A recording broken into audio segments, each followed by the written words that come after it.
They saying I'm the GOAT, I tell them I am redemption. Yeah, we build different.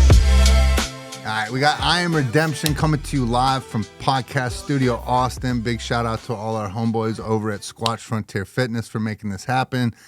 I got my man in here today, Mr. Preston Maddox. Preston has become my boy. We've definitely gotten to know each other recently. He's been doing a lot of videography stuff for me. He's been on set with the movie and just an all-around dope human being that I wanted to get in here and sit down with. So without further ado, my man, Preston, how we doing? Doing good, man. Thank you for having me on again, Of course, dude. absolutely. Yeah. Absolutely. I haven't had you on yet. I've been on yours. Oh, that's right. That's what it was. Yes, it was. Yeah, thank you for being on my podcast. Absolutely, 100%. Anytime. I think it was like the third episode I did. Is it? Yeah. That's cool. Yeah. Getting the reps in. Yeah. That was like a crash course in podcasting, like a month of like podcast after podcast.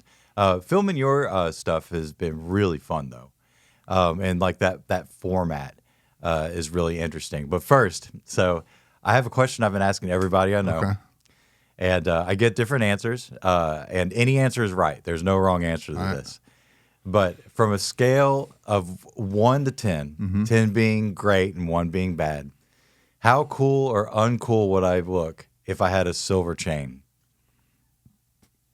What are we talking? Are we talking like a light, classy, like rope chain? Or are we talking like a fucking like a iced out 6'9" with fucking neon sharks? I'm kind of thinking like a light one, like not the neon shark. Crush it. I think you'll crush it. See, I think you'll crush it. Yeah. Everybody that said I can't wear a chain, Shawn just said. Yeah. I get mixed answers here. Yeah. If anybody tells you can't do something, fuck them, bro. Do that shit. Exactly. That's my initial impulse. Like, oh, you can't do that? Like, well, Right. watch me do it now. Right. Brother, it's funny. It's funny you say that because I feel like the world. Everybody gets so frozen. I did for the longest time, so I won't say the world, so I'll say me. But you can freeze yourself in that mindset of like, I'm not going to do this. What are people going to think? Or what are they going to think of that? And it's all just bullshit. Everybody's so wrapped up in their own stuff, bro. Nobody's ever going to give your chain a second thought. I know. You know what I mean? Yeah. If anything, you're going to walk in the room like, oh, damn, he looks good in that, and then be on about their day. Right. Who cares? Yeah. Rock that shit. That's what I'm talking about. Hell yeah. That's boom. Lean all the way into being you, I believe. Yeah, man. I was joking like that. It's like I've reached my final form when I put the chain on. Final boss shit. Yeah. The evolution. This stage has finally gotten to the peak, Yeah. and this is where I'm at now. Yeah. Same thought of that. One of the interesting things that I thought whenever we were shooting the behind the scenes, the first behind the scenes video we did, where we had the little DJI mics, and you asked me like, where do I put this mic? And then like, does it look stupid? Yeah. And my answer was, it's such like off the cuff thing that I said, but I was like, it looks stupid everywhere. That was the best answer you could give. That was the best answer you could give too. Yeah. And you immediately like, okay, cool. And The only place you could do is like use the magnet, go up under your shirt. But everybody you see on social media, YouTube or anything like that, it's hanging off the glasses, the fucking necklace, the hat, the this, the that. Right. And there's just it's either I sit here and go like this a gajillion times, or you have it somewhere close to where I'm already talking. So right, you make were right. it easy. Yep. Yeah. I thought it was funny. I don't think that the thing where they put it under the shirt, like I think a lot of people try to hide it like that. I don't think that looks good because it ends up like pulling the shirt in. Yep. Yeah, those mics are amazing. They're just so effective. They're so cheap. That's why so many creators use them. Yeah. So like cost benefit on those things are pretty incredible. But yeah, and they bank on you losing them shits the 30 times that I lost them that day too. So they definitely bank on that for you to go spend another $200 for a new one. Right. Yeah, I'm glad that we kept it, but it's so easy to lose track of. It is. I mean, I also lost track of the mic when you'd handed it back to me. And then I put it in my pocket, and I'm like, "Hey, dude, I can't find the mic." Right. And then I find it in my pocket in the middle of like texting you again, like, "Oh, okay, I'm an idiot." Right. I know. I was in my truck, like, "Oh my god, I lost the shit. I'm gonna have to buy him a new one." Yeah. Oh, right. Yeah, we were tripping. Sit in my pocket like I was messing with you or something. Yeah. But yeah, like I think it's first of all, I've got to ask you what it's like to be having a movie made about you and then be on the set of that movie. Like, what is that like? How weird. Like, I mean, it's you seem like you handled it just, like kind of every day, but that's got to be the weirdest thing. Like, it was different. I've done a bunch of podcasts recently with all the set and everybody on set and the actors and all that. And so I've said every time I did a podcast, I was like at a different place in the process. You know what I mean? As I was mentally processing, I think number one, immediately it sounds cool and you're like, oh, this is going to be awesome. And then you get to a movie set and you realize it's not as glamorous as when you see the movie, that those days are very long days of a lot of changing and stress and then working to get my people in. But, I'm still processing it all, I think. You know what I mean? It's just a very surreal, there's one moment where you're just like, all right, somebody's going to fucking turn the lights on any second and be like, we got you. Like, just kidding. You know what I mean? Like, there's some of that, there's imposter syndrome. There's very surreal moments where I keep going back to the second, you were there with me the first day. Oh, okay. Yeah. That was the very first day. Right on. So we show up to Austin Studios, and that was where I was there the day before, but it's an empty film set. You know what I mean? Yeah. We show up that day, and there's the makeup trailers, wardrobe, all the people, the trucks, and I started seeing the level of like what was happening. And you know what I mean? I didn't know when I walked into it what to expect. They tell me this movie's being made.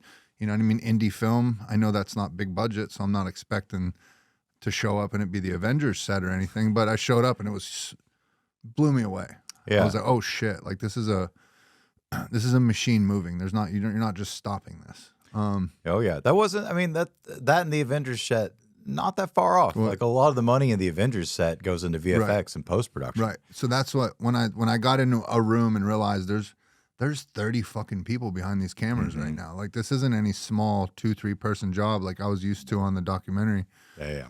So that day was very surreal, and we had a lot of my friends there that are in social media, playing their parts, and so it was cool to hang out with them and kind of soak it all in that first day. But the second day you weren't there, and the scene happened to be a scene that they were filming in my family's bar restaurant. And so I'm sitting there and I walked in and as it sank in, I'm sitting there looking at a set that's my family's restaurant bar. And there's a dude who I've seen in 30 movies before, Lou Temple, playing my stepdad behind the bar. And the woman Morgana's playing my mom, and Quinn is playing my sister, and I'm watching this whole family dynamic go on, and even the little mannerisms that Morgana's doing and the way she's talking to my stepdad was so spot on to that stuff. And then that's when like it hit me. I'm like, this happened in my life, and these people are here right now acting this out and being paid. All these people are being paid to be here for this, and it's just like, how, dude? And God is a huge theme in my life. I constantly keep going back to it because it's really the only way I can describe all this is like, bro, it's not me. There's something else out here greater. I feel I'm living within the purpose that I'm supposed to be doing what I'm doing. So I just keep my focus on helping people and good things keep happening. But it's a very surreal experience. Something I'm very proud of, but also, it's a vulnerable thing. It's you want it to help people. Is it going to be good? Like you go through all those things. So. But still, dude, just the wildest shit that you could ever dream would ever happen. Yeah, it's so surreal. It's got to be like seeing your life played out by other people. It's just got to be so crazy at certain points. But like you carry a genuine sense of humility, and I think that like that is extremely helpful in a situation where people, like other people may not be that way. Yeah, yeah. So. I said it 1,000 times. I'll say it again. Like I understand God has been architecting a lot of this for me. Right. And I go back and I look, and I had so many lessons early on when I started being more public with my story and talking about it and going and speaking and stuff like that. I got around a lot of different people and saw other people operating within the same space and not necessarily using their story to help people, but using it for fame, for opportunity, for, influence, for all these different things. And I was so manipulative like that in my addiction that I saw that in sobriety and it repulsed me. And I was just like, ooh, that's what I used to look like. I used to do things like that. I know. And so now I'm so hyper aware of that shit that it keeps me on the other side of the spectrum. And the funny enough thing is I think in addiction, I sought that attention, thought I deserved it for some reason, which I did not in any way, shape, or form. And then now only in life when I recoil away from it and just focus on others and not self all the time is when all that ended up coming into my world, which is crazy. I think it's important to realize that you are not the most, I mean, like, I don't know how to say it so well, but like you are not necessarily the most important part of your life. Like you're kind of the beginning, and everything else kind of extends from that. And I think also when you have recovered from just any kind of trauma or deficiency in general, and you see it in others, it just becomes so aware. You just become so aware of it, so blatant, is egregious. And you also know the downside of it. And I see it as a part of weakness. People that, like the loudest person in the room is almost like, well, what's going on with you? Are you okay? Yeah. Stuff like that. Yep. Like they're not coming from a place of strength. They're coming from a place of needing validation from others to feel good about themselves. And it's really a lot to be beyond that. But also, like, if you're selfish and you're doing all this stuff for yourself, it's just so hollow. Yeah. Like there's just no real enjoyment from that for me. Right. Like it's way better for me to see what I've done for other people. That just seems to be a focus for you and has been through your work. And that's definitely a reason why you've done so well with it and why, you continue to grow. Yeah. Because you center yourself as the vehicle, but not as the recipient. Like, you're driving the engine, but that doesn't mean that you just have to take all the spoils. Like, Right. yeah, I mean, I always wonder about these. It's one of these things they talk about, like old tribal culture versus modern culture. Like in an old tribal culture, or even just in small social groups, the person who has all the stuff and doesn't share, like, what? Right, yeah. No one likes that guy. No. What are you doing? Right. Like, Yeah, dude. And that's been, at the end of the day, dude, I've said it every podcast, but I've had this unique life experience to sit in a theater with 300 people, be in the front row and have 300 people looking at 3 ginormous screens and watch my story up on a thing, which is fucking nuts. And no better, cooler feeling in the world other than being able to sit in a theater with 300 people that were all actually a part of the fucking story, that were all came and were a part of my actual journey and ran with me, got sober with me, and then actually be in this movie and to sit there and watch it with them. Like, that to me is the only thing that could ever top of that. And that's like my whole message is community, doing it together. Any of those selfish endeavors where I ever did that and attained that thing, it never meant shit to me. You know what I mean? You're by yourself. If I can't share this with my family and my people and my community, like, I'd feel like an asshole. Like, right. What, I want all my community, you guys all been here and supported me and all this stuff, and now come watch this movie, but I didn't ask any of y'all to be in it. You know what I mean? Yeah, it's not a party if you're there by yourself. Right. It's just boring. Man. It was fitting. Yeah, it was just fitting to be able to get the community involved, and there's a lot around going on social media right now, videos where content creators are saying stuff. It's like all your friends, they don't like your stuff, they don't comment on your stuff, but it's all those people who have no idea who are like cheering you on. And the movie, man, it was like that because as I kind of broke out into this different way of life of doing podcasts and or social media or the speaking or the movie and all that stuff, there's a lot of people that didn't understand it and that were friends that I thought would be around forever. And then when things started to go well, those people seemed to distance themselves, and it was a lot of these new people who came that were seeking help or strength or were inspired and all that. And so those were all the people that have become the community. And it's like, those are the people I've been trying to reach, and those are the exact type of people that belong in this. Yeah. It's tough seeing the old friends leave when they do. At the same time, it's also nice the ones that stay, because it kind of like grounds you in the past. Like when you've changed so much and things have evolved, it's nice to have somebody that gives you like a callback. Yeah. Like, and it's good. The people are so good for that. But yeah, it's tough. It's tough. Like, but you're going to reach the people you need to reach. Like 100%. they're there for a reason. Yeah. You know?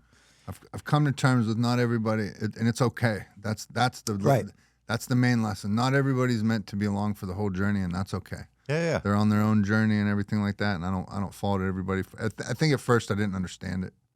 So now it's been processing and understanding, and people have their own shit. It feels personal. Yeah, but also it doesn't mean that they're done. True. Like they're just not part of it right now. Mm-hmm. Yeah, and they don't have to be, like you said. Like they don't have to be part of every part of your life. Right. Like it's and maybe it's just not for them, and that's totally good. They don't have to. Speaking of that, we should talk about the Sober Girls. What was it like bringing them on? Like they were having a blast. They Yeah. were so cool. Bro, they were Yeah, and they were so happy to like see each other and just seemed to be having so much fun when we shot with them. Like, what was that like for you? Dude, I love the Sober Girls group chat, dude. I love those. I love those girls. I will fight for them to the end of time. To be women in this world in the social media age, you know, to number one, post and be vulnerable, but to not only do that, but to post about the vulnerable things they talk about with children, sobriety, mental health, you know what I mean? All those things. To do that is I look up to and love what they do. So just to have them be able to be part of the project and people that I truly believe in their message and then for them to get in and come be them and not try to portray something they're not and be in their environment and really be able to let the words flow and the message flow and stuff like that. It was special, man. It was perfect to have them in there and let them come be a part, you know, for us to all share that together is just, again, I don't want to be on the ride alone. Yeah, man. The authenticity that they brought to the shoot, I thought was really great because you know that's one thing with stories like this that can get kind of muddled. I know. What was the thing where they you had to give them advice on like the drug deal? That was like what I'm trying to remember. It was really funny. For the like, hey buddy, you got some drugs for me? Like, so when they first started having me come on set, a lot of it was for like authenticity stuff, and so make sure the drug stuff looks right, the what they're saying looks right, and so there was a prison scene where a good buddy of mine, Terrence, he goes over and he's gonna get a handoff drug deal, and then the character who plays me comes over and then tries to buy drugs too. And so at first, Terrence comes over and he gets the handoff, and the drug dealer in prison like looks around and goes, and like just put it out. And I was like, that's not how they would do it. I was like, we got to be a little bit more like low key. And so trying to show him like, yo, hit him with the little this when he walks by. And so they do that. And then my character comes over and he's like, hey, got any of that shit? And I was just like, oh, bro. I was like, that is not how we're asking for drugs, especially in prison. So I was like, here's a little bit more what we would say. And so to be there in moments like that and be able to ensure the authenticity of scenes like that is cool as shit, just because that's how it's happened. And number two, regardless of what anyone says, they're drug addicts are prideful people. If I watch a movie and I see somebody smoking crack the wrong way, I'm calling that shit out. Yeah, dude. You know what I mean? Yeah. If you're a runner and you see somebody running and their running form doesn't look exactly right, that person is not a runner. It's okay. This is why they portray one in a movie. Right. But when you're doing any kind of fiction, there's an agreement with the audience that we're pretending, and it's an unspoken thing, but the agreement is that we're pretending, but you have to make this look real. Yes. And so as soon as the believability goes, the whole thing gets cooked. Right. And so that's why it's so important because you've broken the agreement with the audience. Like, this is some bullshit. Yeah. You're supposed to be telling me the truth. And also, it's disrespect to the culture. I think that there's so much people like to be seen in an authentic way. And whenever you are part of like a subculture, there's a lot of like little things that develop in terminologies and the ways that people act and mannerisms and ethics. And like, I think that like doing that the right way shows them respect. It shows them respect to the way that they develop their own subculture and like why they act that way. Yeah. That was a conversation we were having earlier. What was the name for that you had for homeless people holding a sign? Like, I had no idea about this, but there's like a term. Oh, you're flying a sign. Flying the sign. Yeah. Yeah. Like stuff like that. Like, who would know that? Yeah. That's such a if you're if a homeless person out there is begging, you know, out there looking for change or anything like that, usually they got the sign, we'll work for food, or, you know, honk if you whatever. That's you're flying a sign. Flying a sign. Yeah, who would know that? Yeah. But it pays respect to that culture. Yeah. Because they are seen with that. Yeah.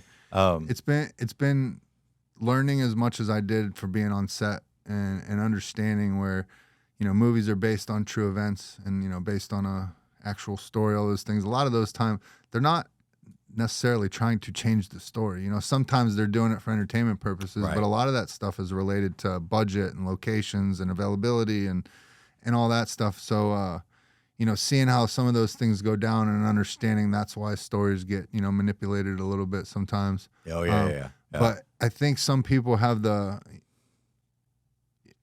the naive way, not being on the inside and looking at it, somebody would imagine it's like, oh man, a movie got made about you. Like somebody just walked in the room and slapped down this big check and they were like, hey, this is what we're going to do. Like, you should definitely look at it from more of the scope of somebody believed in my story enough that they went out and they fundraised almost $1 million to turn this into a movie. It's not of, hey, let's get fucking rich off the story thing. You know what I mean? Yeah. So I look at it more of an honor standpoint that somebody would even believe in me like that. And so it also helps me be able to come to terms with that there's a budget and things happen for a certain way. Yeah, I remember when I realized, because the kind of scrappy environment that I came up with and that I still kind of operate with in a lot of like the filming that I do, and then the contrast that with the movie dynamic where like there's 20, 30 people and multiple people doing certain roles, especially roles that like I would just do all on my own. Or that we've done with like smaller crews. It's really, you can see where the money comes from. It's like, why did this movie cost so much money? Well, we're not even talking about the marketing and stuff, just the production, to pay for everybody to be there, for the actors, for the every day on set, to feed everyone. Yep. Like the whole thing was, it's just, you can see how the money like kicks up real quick. And so keeping that under control and still coming out with a really good looking product is definitely a thing. But like, everything that I saw was very well produced. Yeah. It all looked extremely authentic. The second shoot we did out in the dirt, like wherever where I couldn't like find y'all, was like legit Army vehicles. Even though it's not like necessarily the exact right one, it's definitely like a real thing. Yeah. Yeah. So it's and so that also shows respect for the amount of money that it costs to get things at a detail that is 100% like untouchable. Yeah. That's so much money. Think about the stress of coordinating, getting 6 Humvees, military vehicles to come multiple hours away with weapons, with uniforms, with that. You have them for a certain amount of time. We're shooting Iraq scenes. You have special effects there who's going to be doing multiple different scenes with explosions. We got storms rolling in for the next week. Fucking this, we only have the crew until this date, can't go past there. Yep. That's just a little bit. Like, I had no idea all these scheduling things and all these things that would go into that, or how many things have to come together. And then even being there, and I've never been around I keep saying this, I've never been around a job where there was not one person on that set that was there as like a 9 to 5. That somebody felt like they were clocking in, clocking out. Oh, like, no way. Every person wanted to be at that job doing the exact job that they were doing, and they were on, like, you know what I mean? It felt like they were honored to be there. They want to work on movies. They want to do this stuff. Oh, yeah. And I've never seen, you know what I mean? It's so many coordination of different departments, and they're crossing over each other, and somebody might drop the ball over here, and somebody might raise their voice, but it's like thick-skinned. Everybody keeps moving with purpose. If you're standing around, get the fuck out the way. Like, to watch that oiled machine go down like this, you know what I mean? And understand that a day on set is 85% that. The other 15% is the actual shooting and scenes going down of actual acting. Oh, yeah. It's sit and wait. Yeah. Yeah. All day long. Yeah. Like, all right, now stop. And then you just wait. And you're like, oh, my God. Back to one. Yep. Back to one. Back to one. Back to one. Getting different angles. Yeah. Yep. Yeah. That's not my game. Like I'm such a like what I do is so different, so fast paced, and like get everything you can in the shortest amount of time possible. It's very condensed, regardless of like the shooting I've done for you is like that, and the shooting that it's just the nature of the event. And yeah, the sit and wait for me is like, oh my gosh. Yeah. But also like there's one thing that I really love the fact that things are getting cheaper to do and produce. Because now it's more accessible. We're going to hear different stories and stories that weren't told before. But I do worry sometimes about the film industry going the same path as the music industry, where, and I don't think it will for different reasons, but the music industry lost its specialization. And you still have that in the film and higher budget, like film and television production, where you have like you have the camera guy and then you have the lighting guy, you have the lighting guy's assistant, you have the grip, you have like all these different roles. You have the director, you have the co-director, like you have the person who's like keeping everything on schedule. Like, you have the food person, like having all of those roles creates this environment that produces these high quality pieces of entertainment. And when you start chipping away at that, you lose a little bit. Kind of it changes what it is. Yeah, because you're getting people that are some of the best in their department, and now you're trading it out just for like a average overall product, right? Yeah. There's like the difference in the, like you mentioned earlier, the documentary crew versus the film crew. It's just kind of like a completely different assignment and a different kind of person to fulfill that. And yeah, as you like in music, you used to have the like the mixing engineer and the mastering engineer, and then you would have like a recording assistant, and all of these people did things. And now it's just like the musician, and like the computer does all the rest of it, like a lot of times. And it's unfortunate, not because the process, but because the lack of community involvement and mindset. Everybody's going to hear or look at a thing differently than the other person. And when you lose those little changes in opinion, you lose progress going forward. Yep. Because that piece of input isn't there, that person's input. And then just the collaborative aspect of it. For sure. It's cool to like have a group of people do a thing. Yeah. It's really cool to like see all that kind of pull together. 100%. The one thing I'm the most excited about with the movie is, you know what I mean, dude, to my knowledge, as far as movie goes, there's not a whole lot of movies. There's a whole lot of movies that touch on addiction and show you the dirty side of it. You know, Basketball Diaries, Beautiful Boy. There's a ton of drug movies out there, but nothing ever shows what we're capable of afterwards, right? And in the recovery world, you know, I know there's a point in early recovery, or you're just starting to get sober or wanting to get sober, where that seems like the biggest mountain ever. And what I would find is like I would climb that mountain and I would get sober and I would fall off, and I never wanted to go outside of my little recovery bubble of going to meetings, and never understood truly that it's on me to build a life. Right. It's on me to find something that lights a fire up under my ass. And so to show people that life in sobriety is more than, all right, like we're sober, like now what? Like what are you going to do? Right. Because all I know, bro, is I put a whole lot of energy into the hustle of getting high every day. And when I got sober and I sat down in a meeting, I still had all that energy. It didn't matter how many meetings I go to or how sober I was, I didn't get that energy out. And so I think it's so important for people to do hard things, go for a run, go work out, like do these things where you're overcoming adversity and start teaching yourself that you're capable of far more than what you thought possible.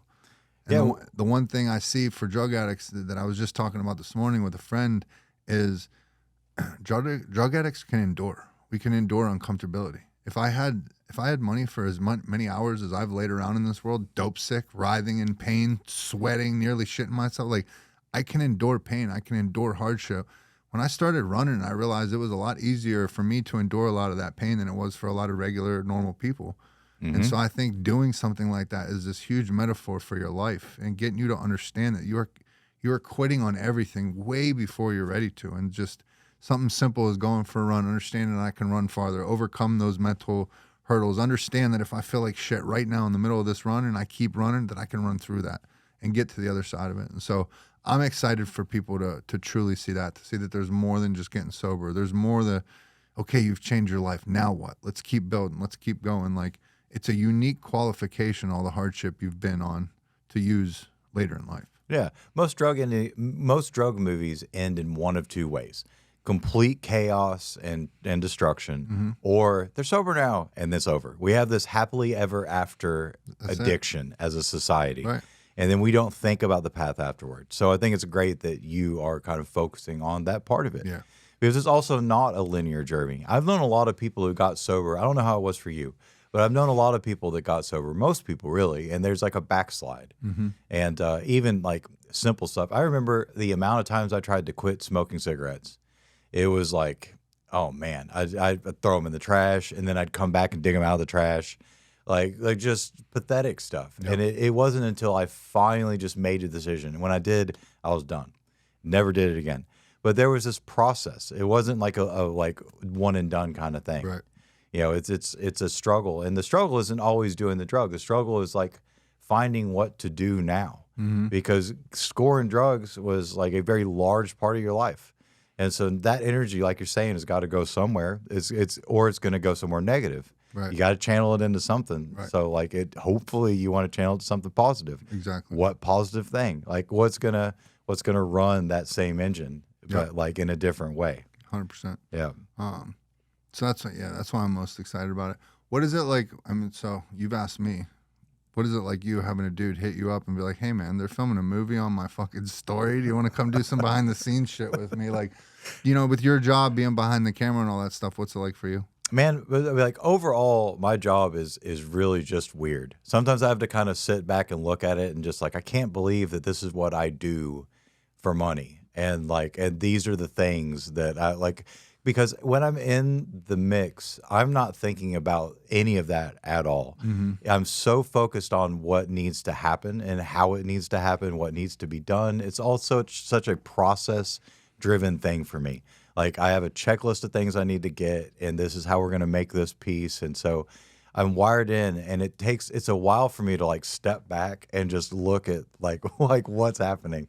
Like I remember like when we were doing the walk around scenes where we're kind of like walking and doing the intros, and I'm just walking with you and Brad, and then like I'm kind of thinking like I'm like walking through the studio where they've shot so many things, like Sin City was shot there.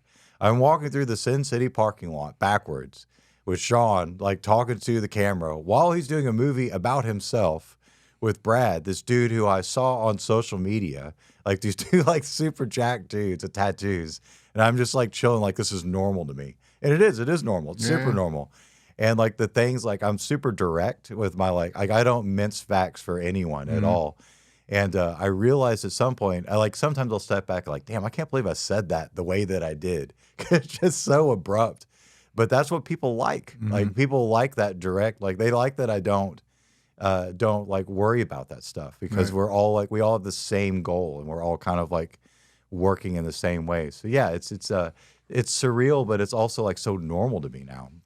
Right. I think a lot of my time, just in general too, like being around a lot of people who have enough personality to command an audience, that's a very small subset. Even though we feel like that's a large subset in our modern world, it's very like, it's a lot smaller than we think. Very much so. And it's a talent, it's a talent thing, it's an inclination thing. And to be able to like work with people like that on the things I do, I mean, I absolutely feel highly privileged. I'm also lucky that it fits my skill set. These are the things I do well, and I can work quickly and all that stuff. But yeah, it's interesting, like being with that subset of people and just like the kind of general traits that everyone kind of has, and just learning how to navigate all that stuff and come out with a product. And the videos are dope. Yeah, both of the videos we shot are so good. It's extremely entertaining. It's like a very high level BTS because like I have a lot of different realms of knowledge personally that work to my advantage working for you, but like also just working in the line of work that I have.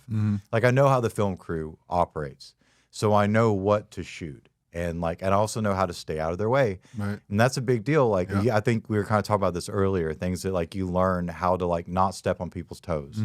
And like make sure they can do their job without like getting up in their business or disrupting the set or like the vibe. Like the vibe is one of the most important things. I need to be in my role shooting a BTS video with you on your movie. I need to be completely invisible. Like I don't want anybody to know I'm there until we're doing the interviews. And I thought like your skill in the interviews is really, really high level, man. Like the way that you're able to make people feel comfortable and kind of honor them and respect them, and then have them tell their story. Like they feel there's a certain point where you can see, like, first of all, you establish trust with them immediately in a very authentic way. And then you can see where they feel comfortable telling you the thing that they probably wouldn't be comfortable telling someone else. And that makes my job easy. Because like it doesn't matter what I do with the camera, like the thing that I'm pointing the camera at that's the story. Like I can't make anything happen that's not there. Yep.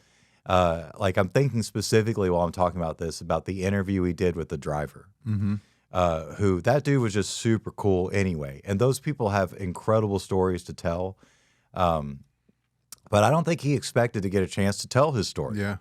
Like, he's like, because like he definitely like had, he's had like a really strong sense of self-worth, and like, which I respect a lot. But I didn't think he was like, oh, they're going to interview all these other people. Like, why would they interview me? Right. Best interview of the day. Dude, yeah. I mean, he was so cool. Yeah, shout out to Deontay, the driver. Deontay he drove the Sprinter van for the actors, and then us whenever we needed it. And I met him the first day on set and just started shooting the shit with him. And he got out and he had his grills in his mouth and said he's from Dallas, and we hit it off immediately. And I was like, man, I need to get an interview with him. There's a story there. And we just had some downtime and hopped in there, dude. And he had one of the most powerful things we talked about all day. And I'm excited to drop that when it comes out. Yeah, I think with people like, I think we're both like this, but not everyone's like this. A lot of people are very transactional in like the ways that they talk to people, and I'm not. You're definitely not. And I think I'm always going to be this way, to where I like just see everyone on the same level, whether it's the director or it's the driver, or like they're all like people that are like, to me, I don't like think like that. It's wild to me when I see people who are the opposite. They're like, oh, who do I need to talk to in the room? I'm just never going to be like that. I don't care how successful I am. I'm never going to see myself as above these people because I've been these people. And so it's like the fact that that's the attitude. Like, those are the people that I like to be around anyway. Like, like those are people that I like resonate with values wise. Yes. I cannot, I don't do the other. No, bro. I want to know. Yeah, I want to know the people that sweep up and empty the garbage here. Like, you know what I mean? I talk to everybody. Yeah, I did that job. Yeah, like exactly. I still got to do that job. I go back to it, but all my favorite people in life are the people that have been through the most things. You know what I mean? Yeah. And it's those people who have been through the most things, or going through the most hard things, or I have the most real conversations.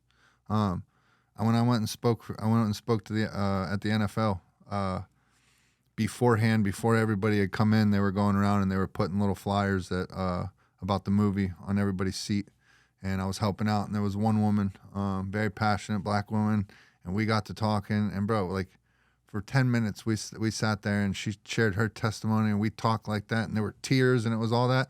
I didn't have one of those moments, you know what I mean, with the NFL people over there. It was that person that was like, that's the one. Don't get me wrong, I remember the big conversations I had, but that's the one that hit here. Right. You know what I mean? Yeah. And that, out of that whole room, she's the one that's going to listen to I Am Redemption, or she's the one where this is going to impact. And so that's why I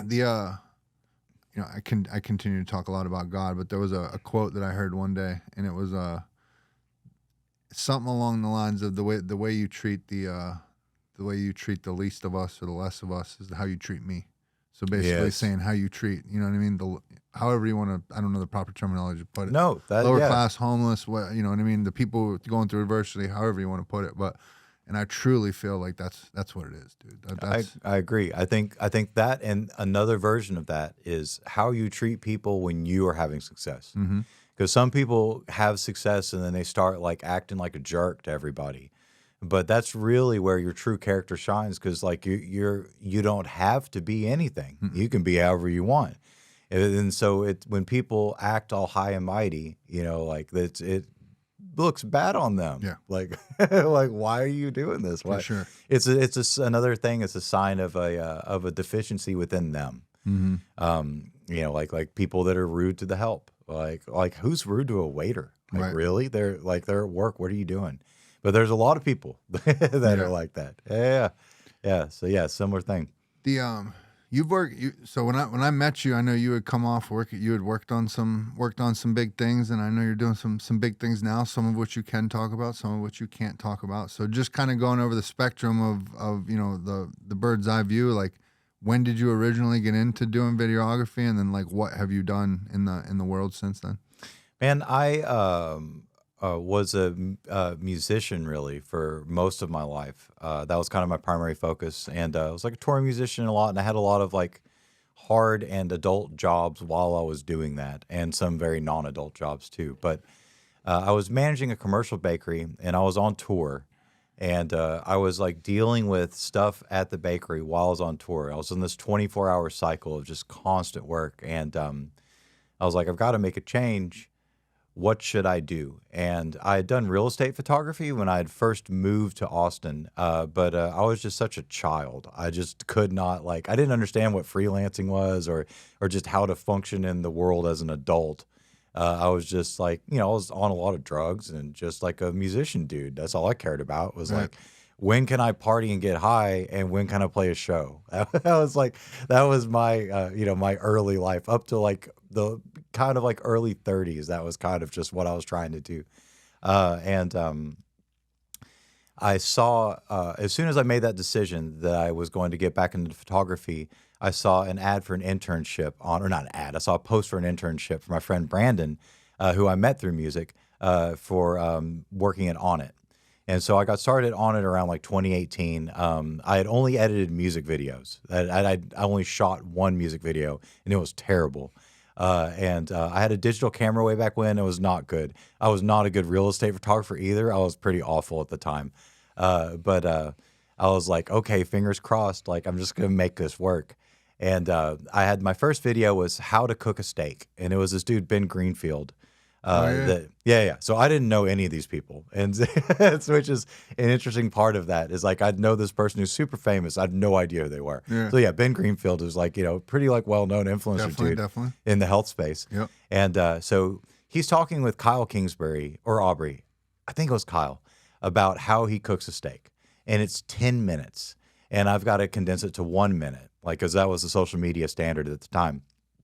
Well, I didn't know what B-roll was. So I was like, how do I even do this? And so they're like, you just find pictures of steaks. So I get on YouTube and I'm just like finding all these pictures of steaks. And then I chop the audio on this interview. So it's one of the best audio chops I think I've ever done, period, to this day. And the Caitlin, who is like my boss at the time, is like, are you done yet? And I'm like, no, it's like last minute. And I'm just like, I'm going to get fired for this. And so I put give them the clip, and it was my first clip I did with Onnit was like one of the most viewed clips they'd had in forever. And this is not all me. Right. This is the topic from the manager. Like it's a brilliant topic to make dudes argue about how to cook a steak, which is what it turned into. Right. But like I really did a great job on the edit. Like I made Ben sound so concise. Yeah. Like, I took because he rambled a lot, as we do. Yeah. It performed like crazy. My director was the last episode we dropped this week, and I love you, Andrew, but he was a nightmare to clip up because there was so many ums and pauses and like weird things in the conversation where it's like the clips I had to make pretty one sentence choppy to take out all that to get it down. So I know exactly. I get what you're saying. Yeah. 10 minutes. Yeah. Like I didn't realize that was too much time to cut. Like now I'm like, oh man, if it's over 3 minutes, I don't know if I'm gonna like put the time in. But it was worth it. Yeah. And that kind of like launched my career there. And so I did Aubrey's podcast and Kyle's podcast, and then I did a documentary with some NFL Combine people. Okay. And that kind of bridged my way into working for the brand, and I became the social media videographer and editor. In the industry, we call that a shredditor. And I did not know how to shoot, so I learned how to use a camera while I was working as a social media person for Onnit. And then I became the brand videographer. Gotcha. And that happened in a very short amount of time. And the truth is that I was just obsessed with getting better and obsessed with learning. And I just worked hard. There's no secret there. I would go to work, I'd be there early, or no, actually, I'd get there late on purpose. And then, because that was just how I roll, man. That was just when I was going to show up. I don't know why I did that. This is like old me, pre-therapy me did shit like this. Okay. So I showed up and I roll up at like 10, but then I stayed late. I was there every day, and when everyone was gone, I was still working. I finished my work so fast they were shocked that I finished it so quickly. And then when I get off work, I would go and do self-education so I'm reading a book, or I'm like editing something else, or I'm just learning the craft, learning how to use the camera. And I did that for, a few hours every night. And that went on for like the first 3 or 4 years. I was on tour in England reading a book about cinematography. And I would go to like half price books, and the YouTube tutorials are fine. I learned more from books. And I also learned a lot of books from film photography, because film photography is so much harder to do than digital photography. And so that became the basis for how I did things. And also, I would find the hardest way to do something. Most people would find the shortcuts and the easiest way, and I would find the hardest, best resolution, best output way of doing everything. So if there was a short, like there would be a lot of like film it in slow motion, and I'm like, no, like that's not how I'm going to do this. I'm going to do this the most difficult way. And because I made myself do those things, the amount of stuff that I learned was so much broader. And so now at this point in my career, I've been doing it for a decade now. I can do pretty much anything. Like it's, people ask like, well, what can we do? How do we do this? Well, I've already done it. Like Right. I've pretty much touched on just about every kind of video and photography that you can do. And there's things I'm better at than others. But yeah, man, like it's doing it the hard way has really proven pretty great for me. And so I got laid off by the brand. They got bought by Unilever. And then a year later, I was in the first round of layoffs, which I kind of take as a badge of honor now, because it was like definitely like a culture fit. But they thought they were going to save money. They did not save money. And in a odd turn of events, they have hired me and two of my friends back to go. help them fix the brand that they ruined. Because like, man, and this is like such a deep thing for me too. Like, because so many times in my life, they're like, "Oh, thanks," like they would dismiss my abilities and my attitude. Even now, like people will dismiss my abilities in order to like pay me less or to devalue me or to turn me into a commodity, or like, and that's not like, I have more to offer than that. And like that's just a role for other people too sometimes that I don't need to do. But they would, a lot of times also they'll like steal my media plan that I gave them and then try to like tell me that I'm too expensive. Like, we just got a bunch of stuff for free from me. Right. And so it was a validation of sorts that's just so uncommon, because they had to, and readily so, the new CEO, which is great. I really like the new leadership.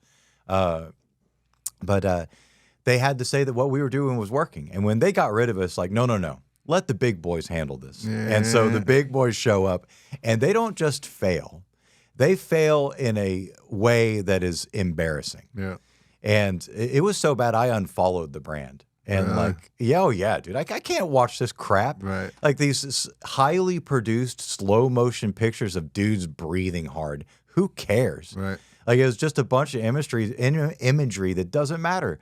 Like all this stuff, there's no culture, there's no purpose, there's no meaning, there's no deeper motivation. It's just a bunch of like lackluster stock footage nonsense. It's trash. And the most important thing about that brand was the culture. That was what was interesting. And they're like, no, we don't need this, because like it just doesn't make sense. Onnit does not make sense from a balance sheet. And the math people and the bean counters showed up. And they're the ones that are at fault. I can't even blame Unilever now. Don't get in trouble with your new. I like no. I've told this to them. Oh, We're okay. this is a very open conversation. We are there to fix what these people did wrong. All those people got fired. Oh, okay. They're not there for a reason. Got you. Like, Onnit is special in the way that there is not a one-to-one connection between, there's not a mathematical thing. You can't see it on paper. There's the culture, and then there's the product. And they thought the culture is the in-between. So like, people got roped into the culture. Supplements are boring. No one cares about taking vitamins. Who gives a shit? Like protein powders and all that stuff, they don't care about that. The culture is what brought people in. The workouts, the exceptionalism, total human optimization, that kind of like zeitgeist around that. That's why people are interested. And then it's like, what are these people doing? Oh, well, these people all take like supplements. What do they take? Oh, they take Alpha Brain, Total Human. That's when they buy the thing. Yeah. So there's not like, you don't show them Alpha Brain and then they go buy Alpha Brain. Right. You show them the culture, and then they get immersed in the culture and they want to buy into that. Yeah. And what these people did while they were getting rid of us was they got rid of that culture. And then they're like, why are we not making sales? Well, because the thing that brought people to your brand is the thing that you got rid of. Yeah. And it's because it doesn't show on the balance sheet. It all looks like wasted money. Like kettlebells are not a great business decision. Like workout equipment is not a great business decision. It's a low margin product. There's trouble with shipping. The logistics are a pain in the ass. Like there's all kinds of problems. But Star Wars kettlebells are dope. Darth Vader's helmet on a kettlebell is awesome. Yeah. It's the cool factor. Like the cool factor is what matters. So yeah, and I think it's really inspiring that the new leadership gets this. Oh yeah. And it's really cool that everybody's on the same page, and it's exciting. It's also like a really heavy lift. So like we've got a lot of work to do, but we're doing it, man. Like it's coming together. Good. What is damn, I forgot what I was going to ask you following up. Damn, where were we going with that? Sorry, I mean that's a really good conversation piece. I got fired and then they brought me back. That never happens, dude. Congratulations. Thank you. Dude. That's big. It's good when you can be validated every once in a while. Yeah, it's good. Yeah, it feels good. Shit. And dude, you get to go back and rebuild what you had. You know what I mean? You already knew it was working, so. Yeah, and also shit. I've learned so much. Like, I mean, I learned the amount that I've learned on my own for the past like 3 or 4 years or however long it's been now. Even with the accelerated growth I had at the beginning of Onnit, like it's the amount that I bring to the table now is just tenfold higher because when you're scrambling to make things work, and like I've had a lot of like luck and a lot of people just pouring into me, and I have a lot of support, and I don't take any of that for granted. In fact, I mean, that's the engine that has really kind of propelled me forward and always kind of kept me afloat. It wasn't always me, that's for sure. Yeah. Is definitely like other people always. But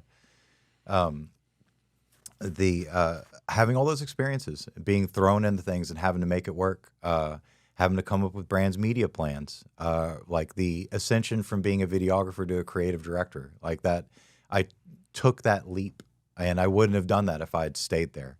So I'm grateful. I'm grateful for the fact that that I got to leave, because I also would not have done well. I have this problem with opening my mouth. I don't think I would have done well being there and watching them like chip away at the thing. Right. And like it really, like some of the people that like had spent so much time there and had put the same amount of effort in as I did that were still there, like were very deflated by watching that like slow death. I bet. So yeah, like I feel good. I'm happy for the way everything kind of played out. I don't. I remember what I was gonna say. I don't want to give too much away, but we got some special shit coming up that we're about to get. We're about to get going on. Yeah. We do. We're about to take I Am Redemption to the streets. Yes. I'm excited about it. What should we talk about it? Man, oh man. I don't want to give too much away yet either, but I am very, very excited about this particular project, like what we're about to do, because there's telling the story of people on the streets with dignity is something that just needs to be done. And like the way that it's done oftentimes is not right. It's not on a level. Mm-hmm. I feel like sometimes it's looking down, or it's like trying to like hype it up. And like I just want the authenticity that you bring to your channel is going to be brought to this project. And it's going to be real stories. It's going to be very raw, and it's going to be very real. And I don't know if an environment and entertainment is ready for this level of what this is going to bring in the way that it's going to bring it. So I'm very excited about the fact that we're going to like do it right. Yeah. And that people, I think, are ready for this kind of like reality. I'm excited. Yeah, man. I'm excited. Yeah. I'm excited, bro. I love how everything's kind of come together, when it has, and all that, and to be able to do this with you, and even to meet before this and kind of sit down and bounce ideas off each other on what we could do with it, man. It's an exciting time, and I love doing podcasting, and I'm definitely going to continue to do it, but I always want to get better. I always want to grow, and I've been looking at like how do I continue to evolve this show, or what do I do, and I really like this idea and angle, so I'm excited to go film. Yeah, it's a new lane, and like the things that kind of we'll have to revisit this after we've done it for a while, because you always have these ideas coming into a project what it's gonna look like, and then there's what it is. Yeah. Yep. And what the machinations are of it. Yeah. So our first step on this, filming the homeless and kind of letting them tell their story, is and I'm almost like just telling this for the cameras at this point, but it's establishing trust. We have to go down there and make them know that we're cool. Yep. And that we're not gonna turn them into police or like, you know, be weird snitches or whatever, or judge them, or just be, you know, be dickheads. Like we're gonna be on a level with them. Yeah. And so yeah, that's kind of step one, and we'll see how that goes. Like, you know, we'll see. You know, I expect chaos in a way, in a, like a controlled way, not like in like people going crazy chaos, but chaos in the sense that everybody's going to be coming from a different place. Yeah.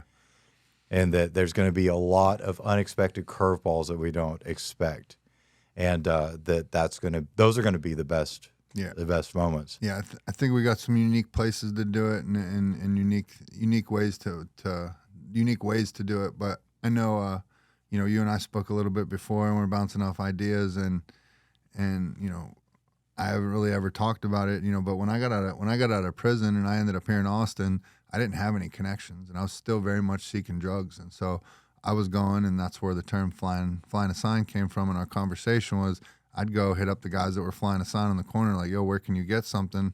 And so I ended up becoming pretty close and very cool with a lot of the homeless guys that are still out here flying these signs. And it's, you know, once you get into that world and you realize, you know, there's a lot of preconceived notions of how people end up like that. And don't get me wrong, you're right on some of them, but there's other ones where there's stories that you would never have any idea, or where people have come from, what they used to do, how they ended up like that. And so I'm excited to do a little something different and make it a little bit, make it gritty, make it dark, and go talk about some real shit. Yeah, man, make it real. I think there's a lot of like minimization around the stories of the homeless and reduction. And yeah, like, I mean, even like what I was just talking about, like from a professional standpoint, like I'm just very much against people being reduced in any way. Yep. And I think like letting them talk on a level. And I also, from another big picture standpoint, am very interested in how they feel about the city. The city of Austin is kind of a background character. And I want to know like how they feel, their perspective of how their life has changed or evolved, or because if Austin has changed a lot. And I feel like that's just going to be part of their story, like unintentionally or not. Because like they are very much immersed in the city in a way that other people kind of are not.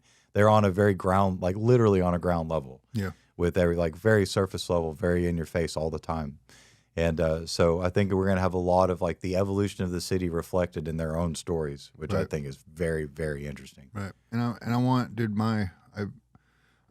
I've felt what it felt like to understand and see that my story could help people and impact people. And so that's always been my goal, is to be able to share that with others. And if this is one of the avenues that I could do that with and get them to see that there's inspiration in their story, that, you know, people resonate with it. They've been there in the same places like that. But my goal would be to inspire somebody that we meet out there to be able to come to one of our run groups or come to one of our things and help guide them in the way I changed my life, and try to help them change theirs if they're the people that are willing or whatever like that. And so that would be, you know, best case scenarios. We find some people like that, and we can kind of document that and be able to showcase the difference we're making. So yeah, man, that's a big thing for me, is that this isn't just a materially driven project. Right. This is very much like a purpose driven. Yes, dude. And like, oh man, I mean, I would be thrilled. Like, because like, especially if you have a part in that. If you have a part of them like turning the corner, it's a hard corner to turn. Like as you know, like I get it. I get why people don't get past that. It's a tough mountain to climb, man. When you're at that level, when you're, you know, like it's easy when you have support. Right. Like it is very much near impossible when you don't. Right. And the amount of determination and grit and willpower that it takes to pull yourself up like that is, I feel like it's underestimated in a lot of ways. Especially, and I'm coming from the addiction world. Right. Especially from the street. Yeah. Well, why so? Why do you say? I mean, it's just one thing, and I'm sure there's other people that would debate this with me, but just working in the recovery industry these past years, being around recovery, around meetings, everybody has their own rock bottom. The people that you usually, I'm not saying that they don't exist, but the people you usually see out there on the streets, once they've hit that, it's rare they come back. Yeah. You got a lot of people that were couch surfing or were quote unquote homeless. There's not a lot of people when you walk into a meeting that were on the streets, sleeping on a bench, under a bridge, all that type. You know what I mean? Right. it's just because I think once you get there, dude, there's a whole nother mental health aspect that comes into play for a lot of people. And then when I first ended up here in Austin, my first night I had to stay in the homeless shelter down there at the Arch. And you can only stay in the Arch if like you have a case manager. And so you have to be actively showing up and working with a case manager to even get in there. So all the people out on the streets, they don't even have that. They don't have anybody they go see or anything like that. And most of those people are so far mentally gone, they don't even know what a counselor, you know what I mean? What any of these resources are. I was shocked to learn about the requirements to stay at the Arch. Mm-hmm. I didn't expect that at all. Yeah. I was like, for real? Yeah. You need to yep. And even to get it, the third floor is the best floor. You have to have like special clearance to get on the third floor to have full access to everything up there. So yeah, it's different. Wow. It's different. Well, brother, I appreciate you, man, for sitting down and everything. We've only gotten to do a little bit, but we've gotten to do some pretty cool shit, and I definitely look forward to the future. Yeah, man. Yeah. Well, yeah. Thank you for having me on your podcast, man. I really appreciate it. We could sit here and talk for hours, but I know you got to get to your day. Right. Bro, one thing, I don't mean to put you on the spot, right? But people have come on, they've got to know a little bit about you. Hopefully, they start following you where at? God, if you want to. Oh, and my Instagram, Preston Maddox. There you go. So my name is my Insta. Also, Podcast Studio Austin. Yep. Follow. Follow. Funny us. shit. They got some funny shit. They don't just do boring. They don't just do boring podcast ads. They do some good shit. Yeah, we're the cool studio. Don't go to the boring studio. What are you doing? The first ad I saw you guys put out was old boy sitting next to the dumpster, like saying he was a heroin addict. He's like, "Should I start a podcast?" And I was like, "I've heard this story before. I fucking like it. Let's go." Hey, that was me. I love it. We did that, and I was like, "Oh shit, am I gonna piss off Shawn?" No, it was perfect. Like maybe we shouldn't have done this. No, that's what it is. That's what it is. I appreciate the fact that you got the sense of humor that we were. Yeah. That's cool, man. I thought, so. People can discover you. They hear a little bit about your story, who you are, what you do. But if you'd be willing, on the spot, take a look into your camera, and if you throw out a couple I am statements to let the people know who Preston Maddox truly is. Ooh. So I am a videographer. I am a creative. I'm a bad motherfucker. I'm misunderstood. Whatever you want it to be. Man, how do I self-describe? Oh my goodness. Yeah. Okay. I got to do it. I asked you about my chain, so like this is only fair. And I stare down the camera like this. All right. Yeah. My name is Preston Maddox, and I am a creative who creates things, and I'm a soul wandering this earth. Have you ever seen 60 Days In? No. The show 60 Days In? Oh, they film people in prison, and there's like some moles in there that they're being planted in there. And there's one guy, he goes in there, and he had supposedly done a bunch of time before. And so he goes in there, and he's a Spanish cat, and he's like, "I'm the enforcer, and I enforce things." But that was like his big thing. So you're like, I'm a creative. I create things. Oh, that's cool. The one question I forgot to ask that I've literally asked every podcast I've ever done. Yeah, hit me. And you do some fighting. You do some Muay Thai. I do. Yeah. Boxing. My bad. So you go out tonight, boxing, heavyweight championship of the world. Preston Maddox enters the ring. What is the walkout song he comes out to? Oh, dude. Oh man, this is gonna be it's gonna be something by 3-6 or Skepta or God, dude. So 3-6, probably something with Project Pat on it. Banger. That would be maybe the Project Pat song. If you ain't from my hood, then you can get from around. That might be a good one. But yeah, 3-6. It's got to be 3-6, doesn't it? Banger. Yeah, it's got to be 3-6. Do it. Something on 3-6. Most unknown known. I love it. Yeah. Brother, I appreciate you, man. Appreciate I'm excited you, man. for the future. Let's go do some cool shit, man, and I appreciate the hell out of you. Hell yeah, appreciate you, brother. Thank you, brother. Thank you. Cause the dream gets cold, we gon' keep that flame. Bring energy in the rooms, you won't leave the same. Scars on my back, I'ma stand up straight. Morals about to guide me down the road I take. What's the price of redemption? Hard work and dedication, you need a reason to live. Well, I'ma put one in your faces. They got it all confused about the talent that it takes. It just take a little effort, the opportunities break, we shift. Take a lesson with the myths. Redemption hit different when it happen in your skin. No need